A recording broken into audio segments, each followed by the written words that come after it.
everyone. Welcome to the session on Literary Criticism Part 1, Section B. In this section, I'll be dealing with major works of writers as literary critics from Elizabethan age to the modern age, including Sir Philip Sidney's An Apology for Poetry, William Wordsworth's Preface to Lyrical Ballads, F.L. Lewis' Hard Times, An Analytic Note. It is from the great tradition, his famous work, and T.S. Eliot's famous essay, Tradition and Intellectual Talent, Clement Brooks' The Language of Paradox, and North of Rye's The Archetypes of Literature. Okay, let us begin with An Apology of Poetry by Sir Philip Sidney. Sir Philip Sidney, he was actually a courtier, poet, scholar, Renaissance critic and a statesman, and was a contemporary of Shakespeare, who lived during the Elizabethan age. Astrophel and Stella, the pastoral romance Arcadia, the defense of poesy are his famous works. So this work, this essay, or a long essay, this was An Apology on Poetry, was posthumously published separately in two editions in 1595 by two printers. And William Ponosby brought it out as The Defense of Poesy, while Henry Olney published it as An Apology for Poetry. So these are the two titles of this essay. This essay is actually a reply to Stephen Gossen's The School of Abuse, which was published in 1579, that criticized poets, mistrust the morality of poetry and other forms of literature.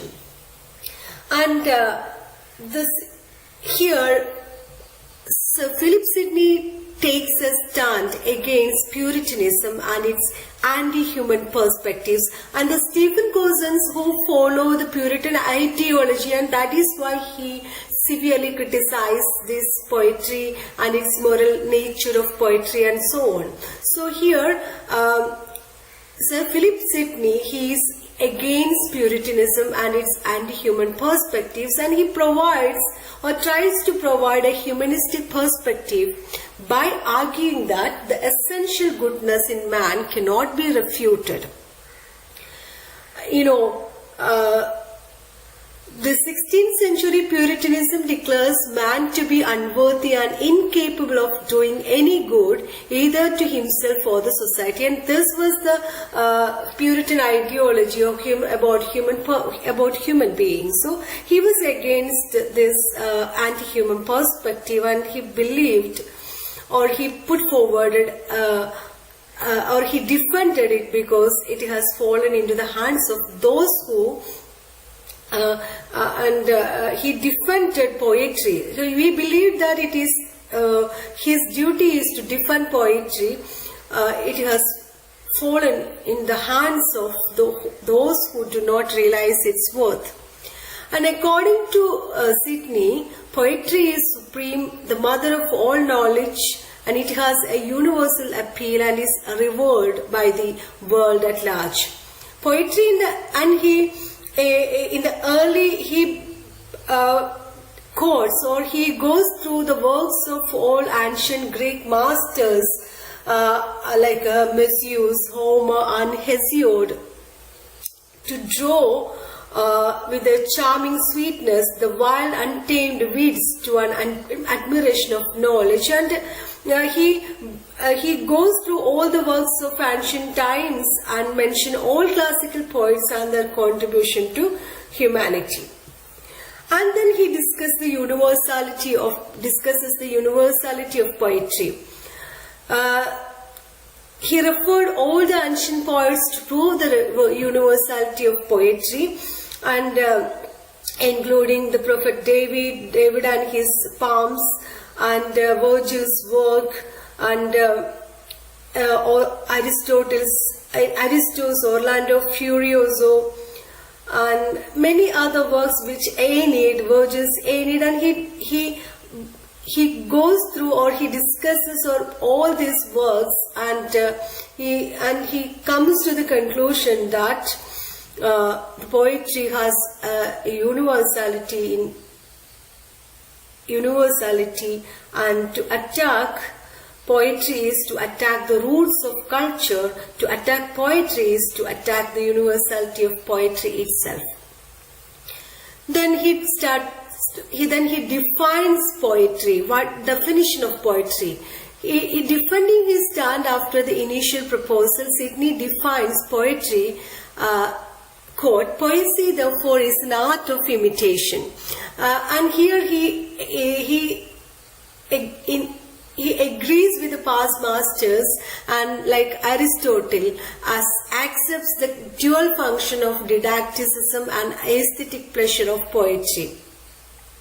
He reiterates the didactic purpose of Horatian view that poetry must function either to instruct or provide delight to people and encourage them to refrain from savagery. Then he categorizes poetry based on themes of poetry, and he's divides poetry into three major categories. The central kind, chief, both in antiquity and excellency, is poetry that imitates the inconceivable excellence of God. That we can see in the works of David's poetry in the Psalms. A poetry that imitates the inconceivable excellence of God. That is a higher kind of poetry.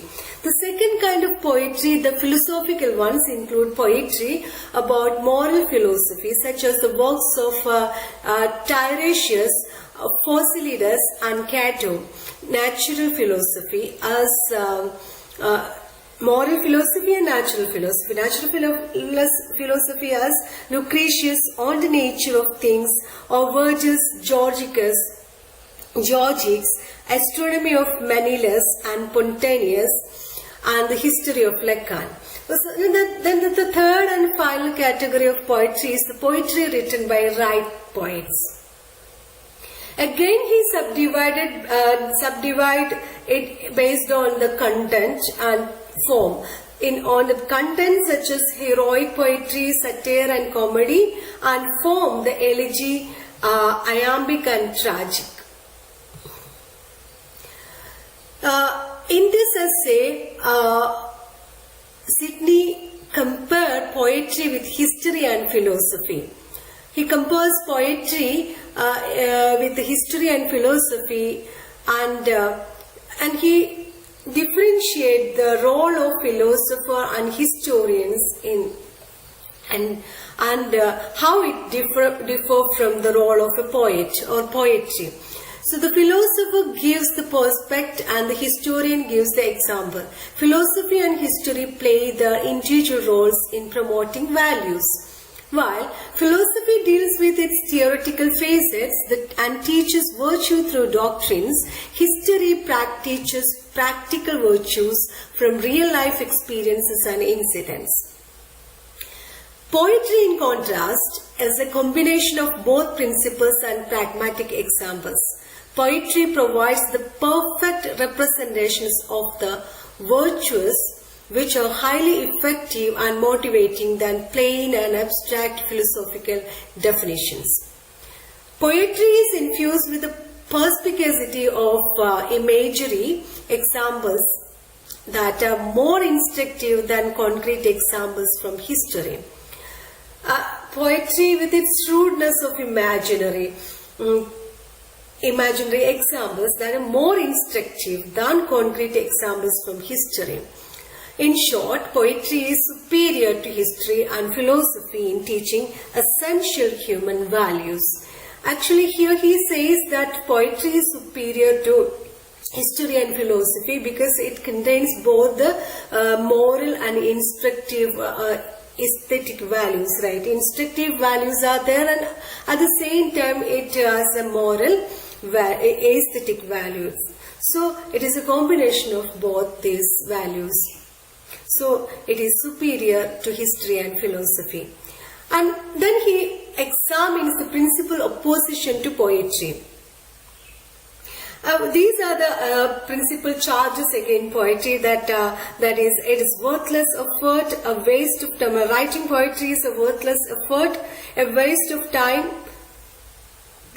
Poetry is deceptive and the mother of lies. It is immoral, which nature's abuse. Sidney defends poetry by proposing that it is a true form of art because it doesn't pretend to depict the factual truth. The poet doesn't claim to talk about reality, so he or she can't, by definition, lie.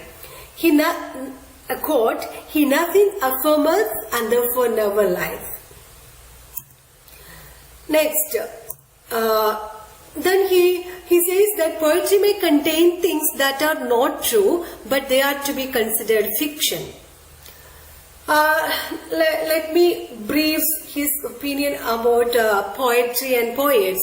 What the poet represents is not fact but fiction that exemplifies truth of an ideal kind.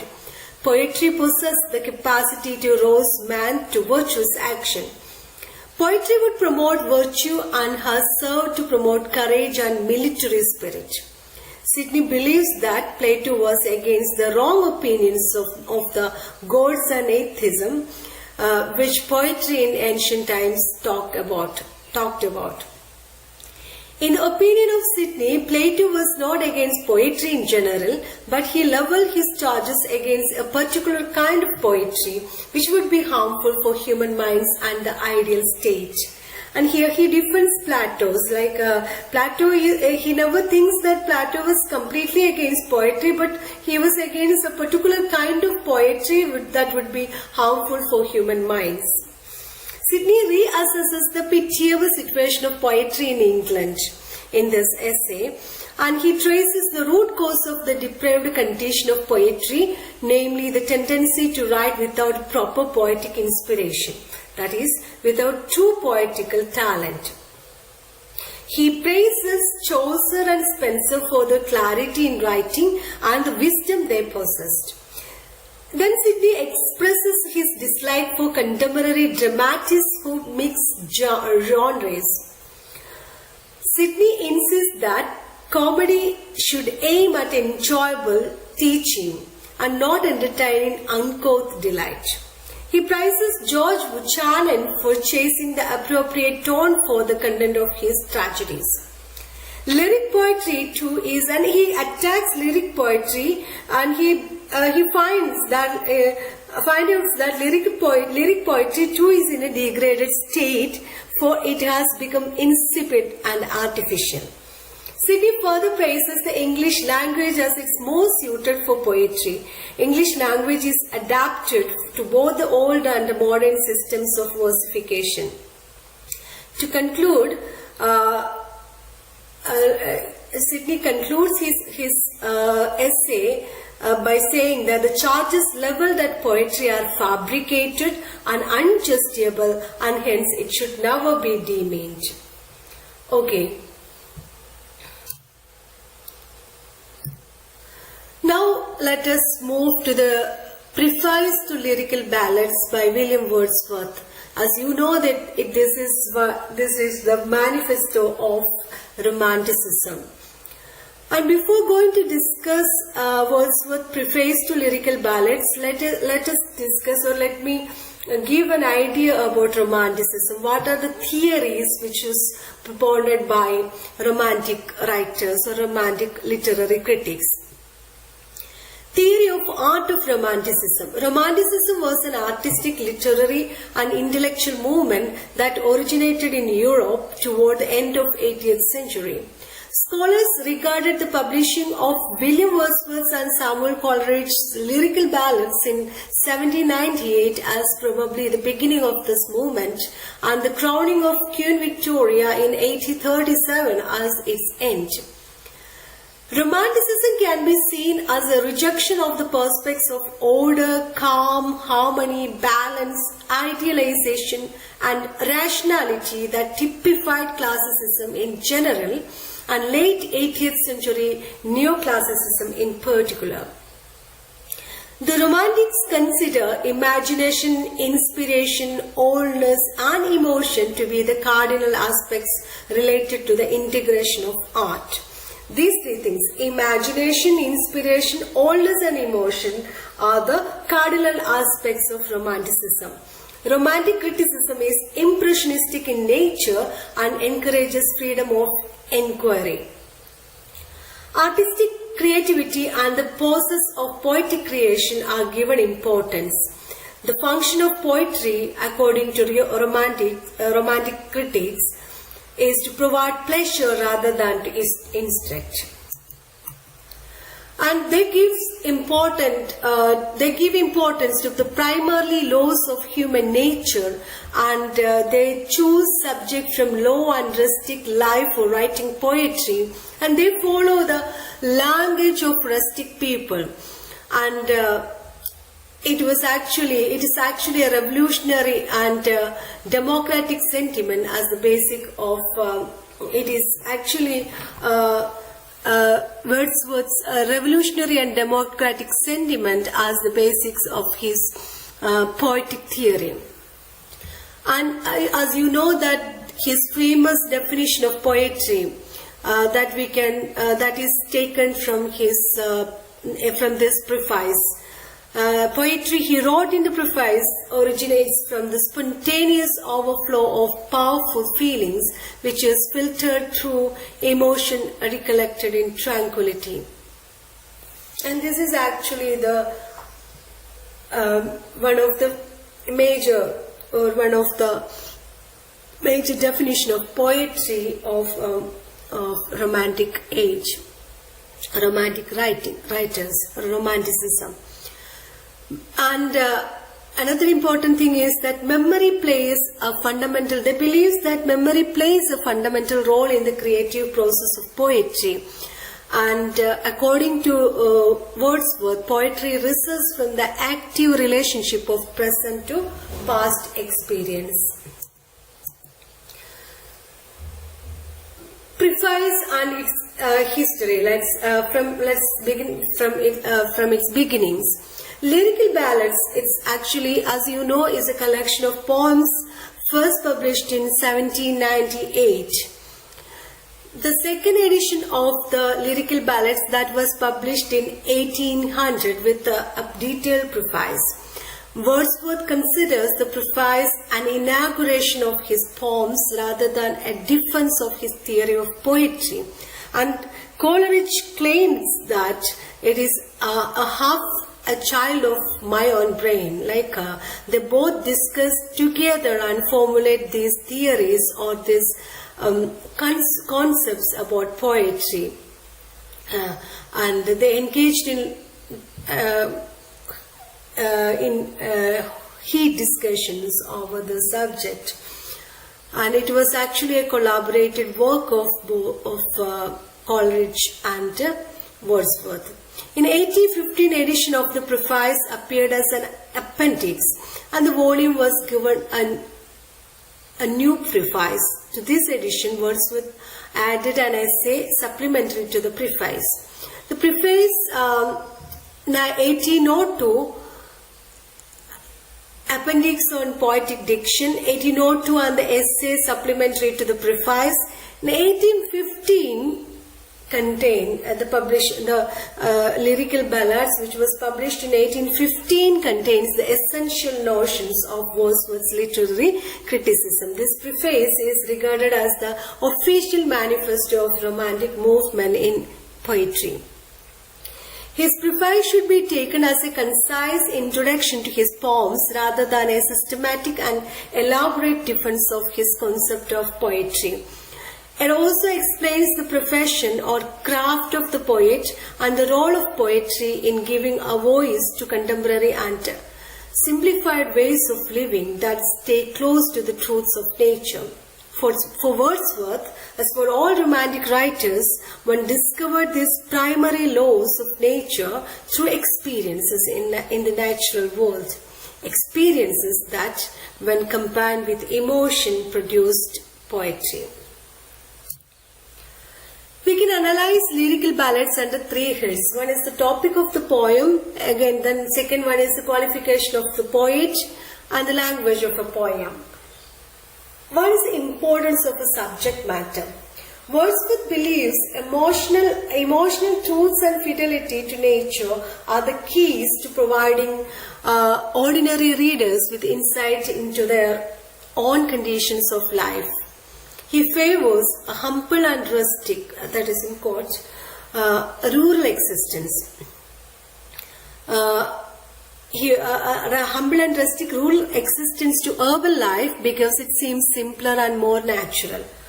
Wordsworth also favors a more unified common population that shares similar experiences.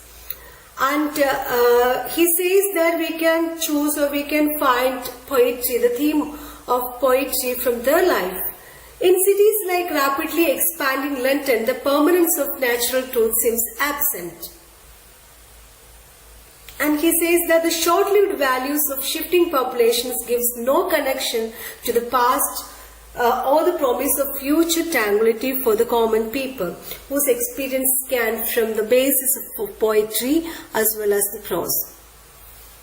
The humble surroundings of rustic life are more natural and unrestrained, and so this becomes a proper subject of study for a poet who must write a quote on man, on nature and on human life.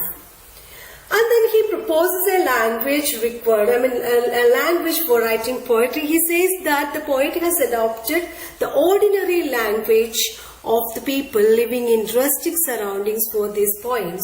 And this language should be more passionate, vivid, forceful and simple without affectation. And poetic diction. What is poetic diction? Actually, poetic diction is the operating language of poetry. Language, not the language of common people. The poetry has its own language. That is poetic diction. The language of poetry would be free from the coarseness and vulgarity of ordinary life. It should be refined. The language should be very refined. Meter is not essential for poetry, for there can be poetry even without meter. So meter is merely pressure superadded.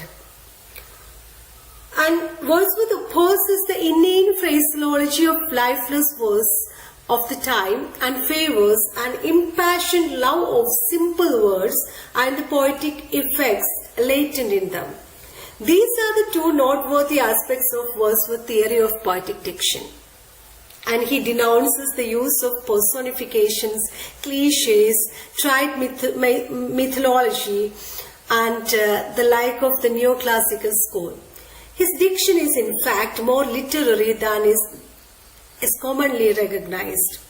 The style employed in each genre of literature would directly depend on the magnitude and immensity of the emotion and passion that has to be expressed.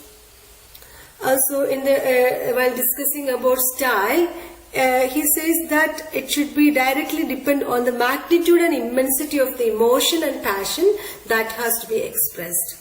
Wordsworth validates the insignificance of the use of artificial and unnatural poetic devices endorsed by Pope and his followers of the neoclassical period. The poet, according to Wordsworth, is someone who has the ability to feel emotions more deeply and expresses them more accurately than others around him. That is the definition of a poet, or the characteristics of a poet. The poet essentially differs from other men in the degree of perception and sensitivity. These are the two qualities that can be possessed by a poet, that is perception and sensitivity. He possesses a certain gift in a higher degree than others. He has a livelier sensibility and a more comprehensive soul. He has a capacity to observe, imagine, communicate and think long and deep. Though others also have these gifts, the poet claims to have these attributes in a greater degree than them. Wordsworth emphasizes his organic oneness and emotional identification with other men. The poet partakes in the joys and sorrows of common men and writes for their pleasure. And then he compares poetry with science and pleasure. While truth in poetry is universal and general, the truth of science is personal and particular in nature. The truth of science can be enjoyed only by the scientists, while the truth of poetry is a common heritage for all, and so it becomes a source of pleasure for all the readers. And poetic truth and scientific truth, and he compares poetic truth with scientific truth, and he says that the pleasure that impart from these two things are different.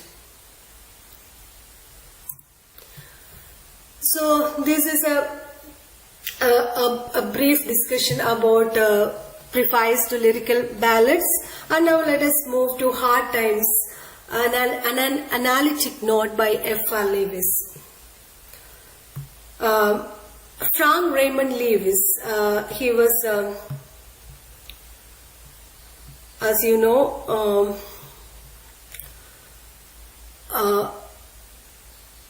he was a literary critic. He started the literary quarterly scrutiny in 1932 and served as the editor of the journal until 1953 when it ceased publication.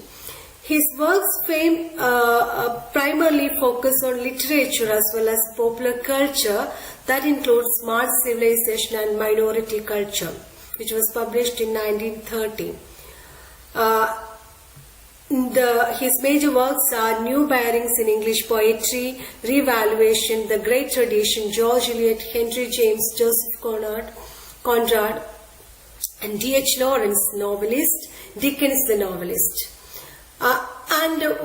Let me say his contribution to literary criticism.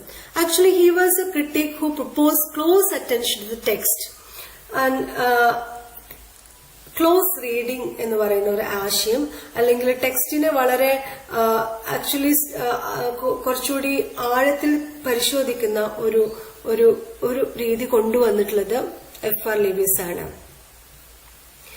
So Lewis never theorized, and so his critical method is largely in the form of thoughts that are dispersed throughout his empirical work. For him, literary criticism is fundamentally a query into responding sensitively and with a precise discrimination to the words on the page. His criticism rests on intuitive values based on social commitment in the effort to accentuate the actualities of living. And Lewis believes that literary texts cannot be reduced to frame abstract summaries or generalized comments. In the chapters in the Great Tradition, there are 5 chapters are there. In the last chapters, chapter 5 discusses hard times and analytical note. You know, Hard Times, it's subtitled An Analytic Note, was originally published in Scrutiny, titled The Novel as Dramatic Poem. The title indicates Lewis' attempt to approach the novel in a fresh manner. As you know, this Hard Times, Dickensന്റെ ഏറ്റവും പ്രധാനപ്പെട്ട ഒരു നോവലാണ് Hard Times, a novel by Charles Dickens, first published in 1854. Thomas Gradgrind, a notorious school board superintendent and who is dedicated to the pursuit of the profitable experiences, is the main protagonist of this novel. And in this essay, Lewis notices that Hard Times has neither been discerned as a masterpiece nor received critical acclaim among his other novels, although it remains one of the most serious work of art to have ever been written by Dickens. Lewis observes that the vitality of representation in the novel and the divergent characteristics modes uphold the creative exuberance of Dickens that is controlled by a profound inspiration. He considers Hard Times a moral fable with a definite intention that exhibits satiric irony in the first 2 chapters. The title is significant. The title Hard Times is significant in that the world he portrays deals with the inhumanities of Victorian civilization that also provides a comprehensive vision of the author to represent the utilitarian philosophy of Thomas Gradgrind, Esquire, Member of Parliament for Coketown, who brings up the children under him through this method. So this utilitarianism is one of the most powerful and persuasive approaches to normative ethics in the history of philosophy. Here, it is the belief that something is morally right if it helps a majority of people. It is a principle involving nothing but facts and leaves no room for imagination and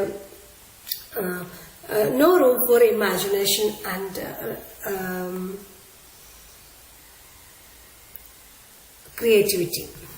Okay, so this utilitarian philosophy, which was this was a philosophy followed by Gradgrind. So he who brings up the children under him through this method.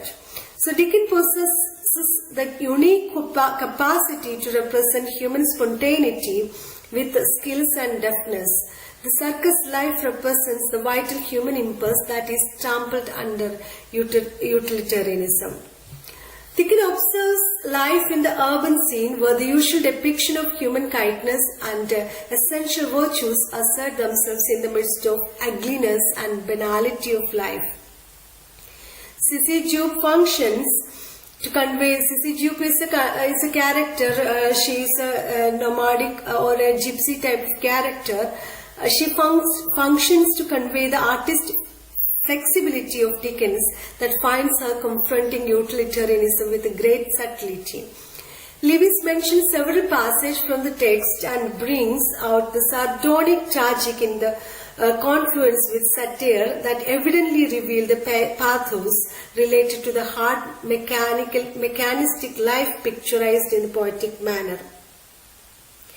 So, Dickens could be rightly called the master of his chosen art, and the mastery is revealed in the way in which he shuttles between the less direct forms of the dramatic and the direct rendering of speech. So Lewis considers Charles Dickens' mastery of expression in Hard Times similar to Shakespeare's mode of expression. To prove this aspect, Lewis quotes a passage from the novel and reiterates and concludes that the genius of Dickens is not only restricted to style but also of dramatic creation and imaginative genius. And it is actually a close reading of the book, of the work of the novel Hard Times, and he goes through each and every words and sentences, phrases and everything that is in the text and decipher meaning out of it. A moral and social meaning out of it. Okay. Now let us move to the another important essay, critical essay, which inaugurates the modern literary criticism, and that is Tradition and Individual Talent by T.S. Eliot, which was published in 1919 in the literary crit magazine The Egoist. It was published in 2 parts in September and December issues.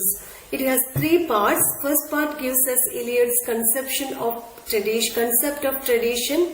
Second part is developed his thought of impersonality of poetry, and third part is a conclusion. Eliot defending the role of tradition in helping new writers to be modern. In Tradition and Individual Talent, Eliot advocates for the separation of art from artist and urges that tradition has less to do with imitation and more to do with understanding and expanding upon the intellectual and literary context in which one is writing. He feels that the best and the most individual part of poets' work would reflect the influence of the writers of the past. What is tradition? According to Eliot, tradition is extremely significant because it is not a blind adherence of the ways of previous generations. Tradition is neither a slavish imitation nor a mere repetition of what has already been achieved. Originality and novelty are better than repetition, and passive repetition is to be discouraged. These are his concepts about tradition. And tradition, what is tradition? The question is there still. And tradition is the true sense of the term cannot be inherited. It can only be obtained by hard labor. How can we acquire this tradition? How can we possess this tradition? It can only be obtained by hard labor. This labor is the labor of knowing the past writers. It is a critical labor of sifting the good from the bad and of knowing what is good and useful. Tradition can be obtained only by those who have the historical sense. So that is very important, the historical sense. Historical sense involves a perception not only of the pastness of the past but also of its presence. This is a quote from this essay. Again quotes, one who has the historic sense feels that all of the literature of Europe from Homer down to his own day, including the literature of his own country, forms the continuous literary tradition. So he realizes that the past exists in the present and the past and the present form one simultaneous order. This historical sense is the sense of the timeless and the temporal, as well as of the timeless and the temporal together. It is this historic sense which makes a writer traditional. How can we acquire the sense of tradition? The sense of a sense of tradition doesn't mean that the poet should try to know the past as a whole. Without making any judgment of the workers of the past, for such a move would be disagreeable. The past must be examined critically and only the significant in it should be acquired. Eliot expands on his belief that the creation of poetry is an act of depersonalization. He argues that the mature poet writes not because he has more to say, but because its technique has made it possible for him to more finally articulate emotion. So he explains this using an analogy from chemistry. Platinum in the presence of oxygen and sulfur dioxide acts as a catalyst to create sulfurous acid but remain itself unchanged. So this is a classical example of depersonalization. The poet is akin to the platinum in this reaction. Though the creation of art, new work is brought into being, but the poet is unchanged. Building on his concept of poet as an impersonal medium, Eliot asserts that great art is not an expression of the poet's personal emotions, but rather an act of aesthetic distillation. Instead of depicting a novel or uniquely potent emotions, the poet must instead collect ordinary feelings, phrases and images and synthesize them into a new compound. This new compound doesn't achieve greatness from the intensity of its components, but rather from the rigors of the artistic process that the poet subjects them to. The end result should transcend the more personal experience of emotions and feelings. Thus, the poem arrives at a broader aesthetic sensibility that is self-contained, yet converses with the works of the past, present and future. And in the part 3, it offers a short conclusion and advocates for shifting critical focus away from the poets and onto the poems themselves. Eliot reiterates his argument that the emotion of art is impersonal. Now let us discuss The Language of Paradox by Clent Brooks. Clent Brooks is a new critic known for the collection of critical essays, Modern Poetry and Tradition, the well-wrought on Studies in the Structure of Poetry, which was published in 1947, and Brooks made an impact on the critic of the time because of his critical pronouncements that were relevant to explaining suggestiveness in poetry. So, new criticism. What is new criticism? Before going to discuss Clent Brooks as a critic, you should know what is new criticism. New criticism was a formalist movement in literary theory that dominated American literary criticism in the middle of decades of the 20th century. It emphasized close reading, particularly of poetry, to discover how a work of literature functioned as a self-contained, self-referential aesthetic object. The movement derived its name from John Crowe Ransom's 1941 book, The New Criticism. Clent Brooks, an active member of New Critical Movement, outlined the use of reading poems through paradox and a method of critical interpretation. The well-wrought Studies in the Structure of Poetry is a collection of 11 essays, and The Language of Paradox is the first essay of this collection. Brooks' seminal essay, The Language of Paradox, lays out his argument for the centrality of paradox by demonstrating that paradox is the language appropriate and inevitable to poetry. Paradox literally means the assertion of the unification of opposites. However, Brooks assigns a superior status as well as the great function to paradox. According to him, paradox imparts dramatization of a poet's experiences that could be diverse, dissonant, crude, ordinary, or even complex.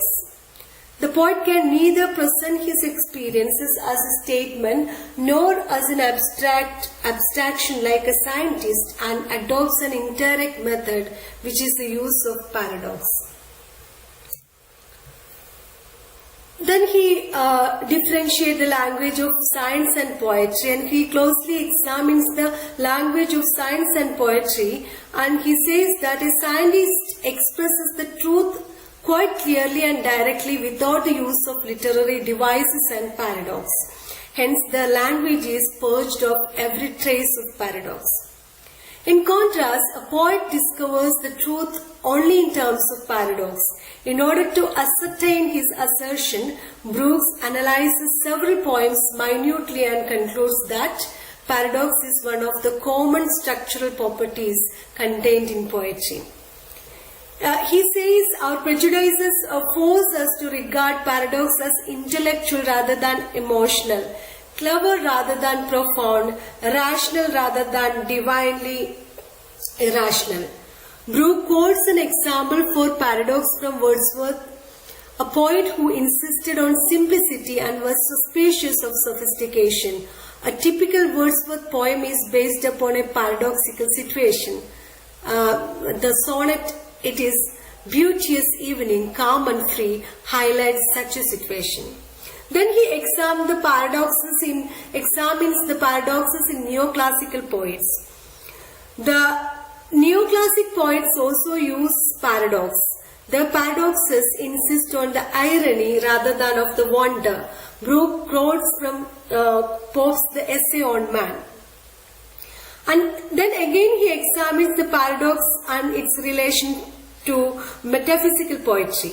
Brooks demonstrates that paradox is a central device in metaphysical poetry. John Donne, in his collection of John Donne Paradoxes and Problems written in prose, exploits paradox skillfully in the canonization. He says that John Donne skillfully uses paradox in the canonization. The poem contains a metaphor in the form of paradox, which is reflected in the title of the poem. So this is the gist of this essay, the archetypes of literature. The language of paradox by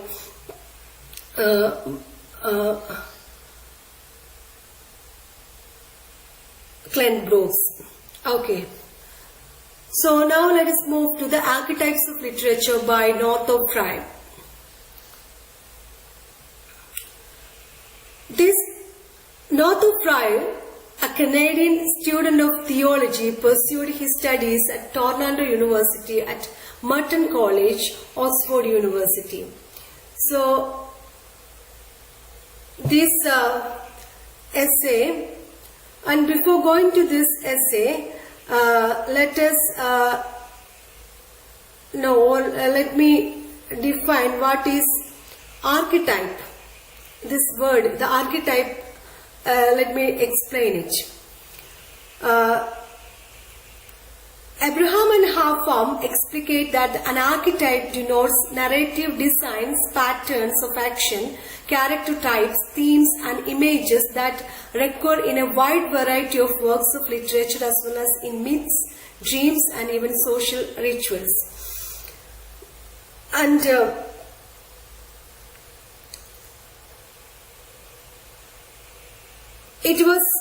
archetypal criticism owes its origin to James G. Fraser's The Golden Bough and the depth psychology of C.G. Jung, who applied the term archetype to what he called primordial images, the psychic residue of repeated patterns of experience in the lives of the ancient ancestors, which he maintained survive in the collective unconscious of human race and are expressed in myth, religion, dreams and private fantasies as well as in the works of literature. Archetypal criticism was given impetus by Maud Bokins' Archetypal Patterns in Poetry, which was published in 1934. G. Wilson Knight, Robert Graves, Philip Wheelwright, Richard Chase, Leslie Fielder and Joseph Campbell and Northrop Frye. These critics assume that myths are closer to the elemental archetype. In a remarkable book, Anatomy of Criticism, Northrop Frye developed the archetypal approach. According to Frye, the totality of literary work constitutes a self-contained literary universe, which has been created over ages by the human imagination so as to assimilate the alien and indifferent world of nature into archetypal forms that satisfy enduring human desires and needs.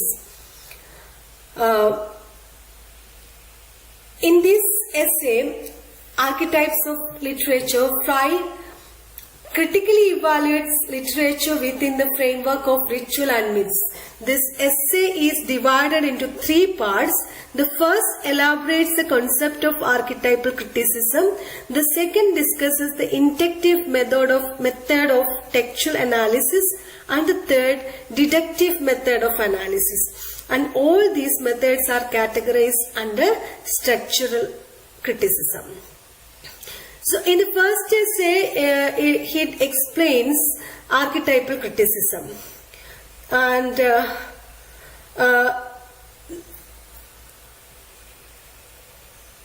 then two types of criticism and the humanities, like formalistic and historical criticism, and then science and literary criticism. And he compares science with literary criticism, and science explores nature in all its dimensions. Physics examines matter and the natural forces that operates in the universe. And literary criticism in contemporary times is systematic in approach and analysis and hence could be considered as science. Within this framework, says Frye, a work of literature may be critically or scientifically gauged. Structural criticism and historical criticism are discussed elaborately in the remaining part of the essay. And then Then he discussed Jung and the collective consciousness. Symbols, images, rituals and myths which originate from primitive myths, rituals, folklore and cultures are employed by writers in works, and the primitive factors lies buried in the collective consciousness, which may be otherwise be called racial memory of the people, says Jung. So the writer, being a part of a race, expresses myths, rituals, symbols and images that lie in his unconscious mind. Archetypal criticism uncovers such covert aspects in a text, and under the reductive method of analysis, a critic progresses from the particular truth to the general one. A particular symbol or myth employed by the writer proceeds to determine general truth. This way, works of art are created over the years, and literature is the gradual outcome of such endeavors. So, ഒരു writer എഴുതുന്ന സമയത്ത് അയാളുടെ collective consciousness-നകത്തുള്ള images, mental myth, images ഇതൊക്കെ എന്തിൽ reflect ചെയ്യും, writing-ൽ reflect ചെയ്യും. So, ഒരു archetypal critic-ന് he can അതിനകത്ത് നിന്ന് എന്ത് കണ്ടെത്താൻ കഴിയും, ഈ മിത്തുകളെയും സിംബൽസിനെയും ഒക്കെ ഒരു ജനറൽ ട്രൂത്തിലേക്ക് ഡൈവേർട്ട് ചെയ്യാൻ സാധിക്കും.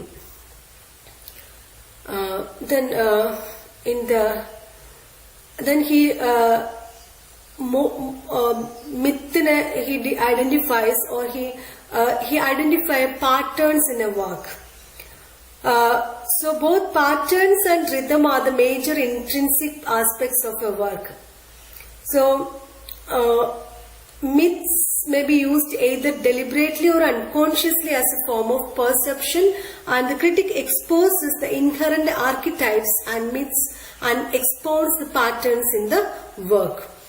And he identifies myth in 4 phases. The narrative of a myth often centers on figures that may be a god, a quasi-divine figure, a superhuman, or a legendary character. And James Fraser and Carl Jung appeals that they are pivotal to the narrative. They are pivotal to the narrative. Frey classifies myth into 4 categories. This is very important. Dawn, spring, and birth phase. These are the myths related to the birth of a hero, his revival and resurrection, the defeat of the dark forces and death. The father and the mother, who are categorized as subordinate, are introduced in the myth. These myths are the archetypes of romance and ecstatic poetry. Second one is zenith, summer and marriage, or the triumphant phase. These are the myths of apotheosis, which is the act of being raised to the rank of God, the Almighty, and includes sacred marriage and entry into paradise. The subordinate characters in these myths are the companion and the bride. They represent the archetypes of comedy, pastoral, and idyll. Then third one is sun, autumn, and death phase. These myths signify the fall of a hero, a dying god, violent death, sacrifice, and the hero's isolation. The subordinate characters are the traitors and the siren. Such myths are archetypes of tragedy and elegy. And last one is the darkness, winter, and desolation phase. These are the myths dealing with the triumph of a destructive powers. The myths of floods, the return of chaos, and the defeat of the hero are the examples of this phase. The ogre and the witch are the subordinate characters, and these myths are the archetypes of satire. And these are the major points which is discussed in the essay, The Archetypes of Literature. And here in detail, it discusses the myth and how it works in literature, and he observed many writers like W.B. Yeats and his works, and how these myths are working in different writers in different works and all. So this is the end of the section.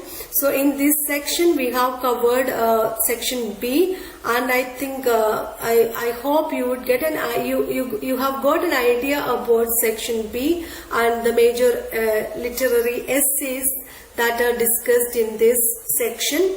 And please go through further go through your SLM and the links that are given in the SLM, and you will you will get an idea about you will get an idea about these works in detail, and read the study material carefully and make your own notes, and I wish you all the success. Thank you.